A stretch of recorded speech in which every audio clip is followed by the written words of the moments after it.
So what up guys, for today's video natin, samahan nyo akong gumawa ng pera. Tara, kamusta ka? Ha? Kamusta ka? Ba't nagtatago ka? Kamusta ka? Pasok na ako, gagawa muna ako ng pera ko. Tagaris yan. Baha. Ayun guys yung gagawa natin. Hindi tayo gagawa ng pera. Madami na rin tayo nagawang project dito guys. Tagaris yan. Baha. Let's go. So ito guys ang unang mission natin. Gagawa tayo ng pintuan. Fabricate lang yan guys, sliding. So lalagyan muna natin guys ng steel matting. Tatapos muna tayong steel matting guys. Let's go. Dito guys, kumuha muna syempre ako ng ating tatabasin na steel matting.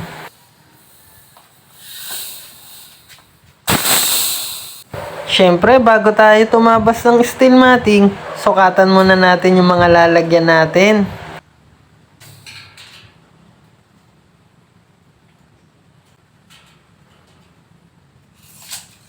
Pagtapos kong makuha yung mga sukat ng ating lalagyan, dali-dali ko nang nilapat sa mga steel matting natin para matabas na natin kaagad.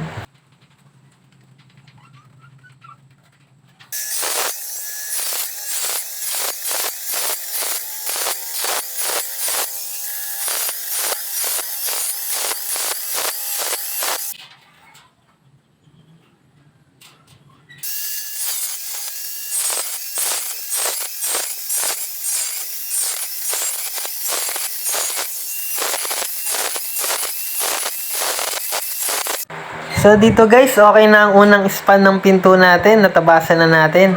Syempre, yung pangalawa naman, yung itaas.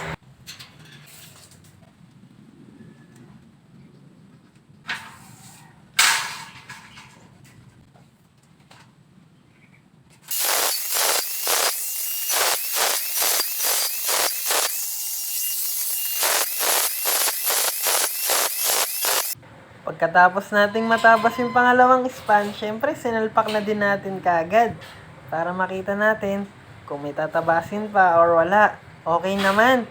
So ayos. Good na good. Pagtapos kong mag-cut ng steel matting, pwede na nating i-welding to guys. Baka i-welding pa ng iba.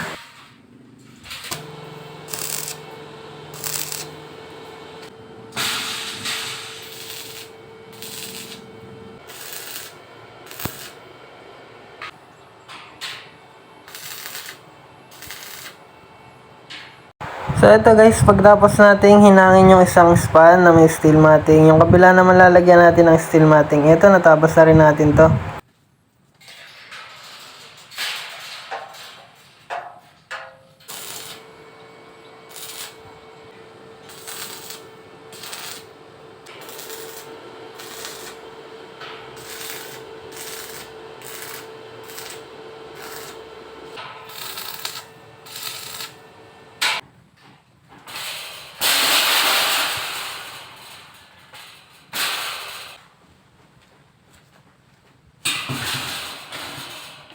So yan guys, natapos na natin yung pintuan natin. Assemble na natin. So, papabrigate tayo ng tubo. Nalagay natin dito. So, magsisilbing sliding niya guys. Tubo lang din. So, tara, assemblein pa rin natin to. So yan guys, puputol muna tayo ng tubo natin. Dalawang tubo, mga 3 lang yung haba guys.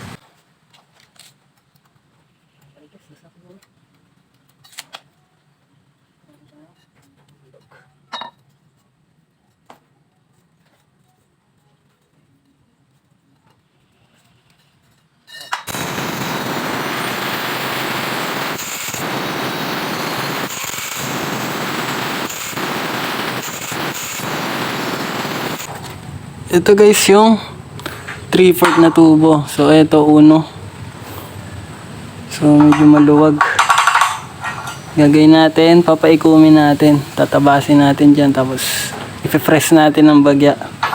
Para medyo sumikip. Hindi siya maalog.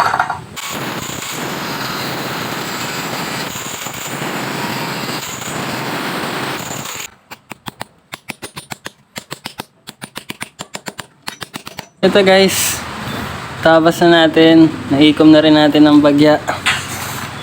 So medyo sumikip na siya. Ayan. Diyan siya mag-i-slide. Yun guys. Panis. Palag. Let's go! Ito guys, sinabas nating tubo. Hihinang naman natin ngayon dito sa ibabaw ng pinabrigate nating pinto.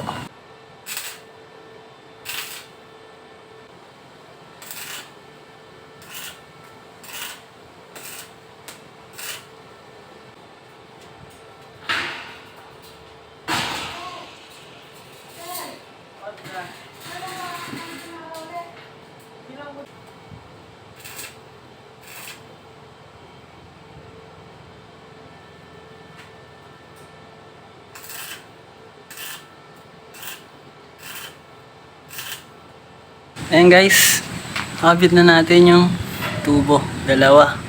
So puputol ngayon tayo ng 3/4. Gaano kahaba yung i-slide ng pinto natin.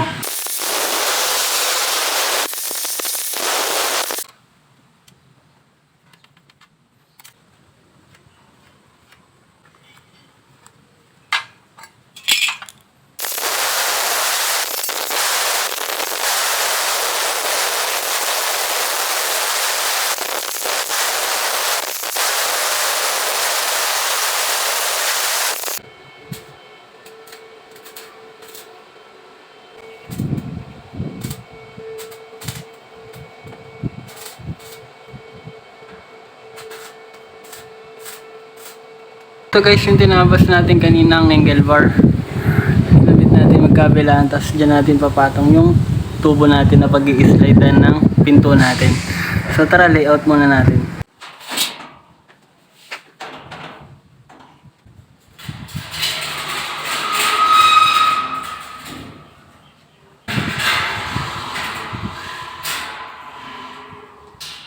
So bago natin ikabit yung sliding door natin, bago natin i-fix, pinturahan muna natin. Syempre tayo na rin na magpipintura nito. Ulol around nga tayo eh.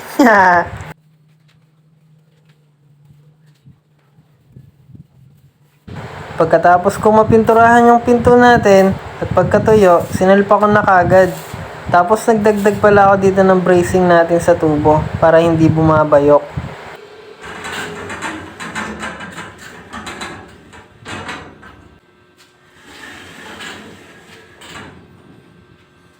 Dito naman guys, nag-fabricate lang din ako ng gagawin nating guide para sa sliding door natin. Sa ilalim to guys.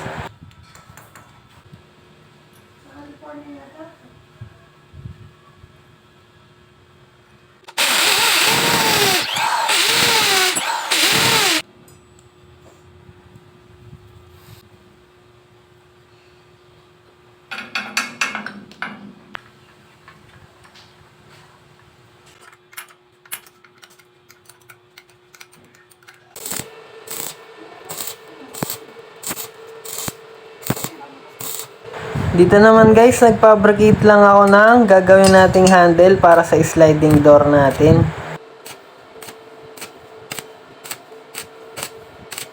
At ito na nga ang na-fabricate natin, na-finish na din natin. So isasalpak na din natin kagad to guys.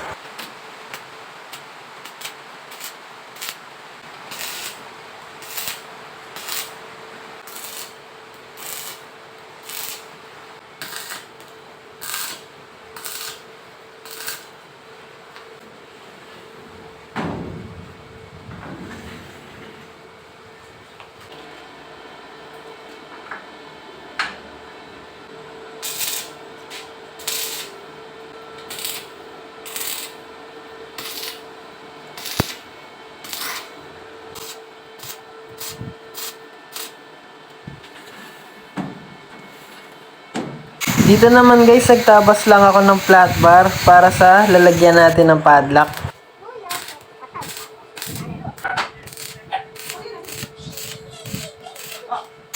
Pagtapos ko mapabricate yung kabitan natin ng padlock guys, eto pinuluwid ko na at ninilis ko na din ng bagya para maganda-ganda naman tignan. So eto na guys ang finish project nating DIY sliding door. So eto na ang ating mga tinabas sa angle bar, tubo. Eto, na full weld na rin natin, napinturahan na rin natin. Hindi ko na pininturahan yung tubo na pag-i-slidean Kasi gagalas yan pagka pininturahan natin guys. So, ayan. Sana nag-enjoy kayo sa panonood at nakakuha kayo ng konting idea. Kahit konti lang mga kapatid. So, maraming salamat sa suporta nyo. Hanggang dito na lang muna ang video natin. Abangan nyo pa ang mga susunod nating video. Maraming salamat sa panonood. Peace out!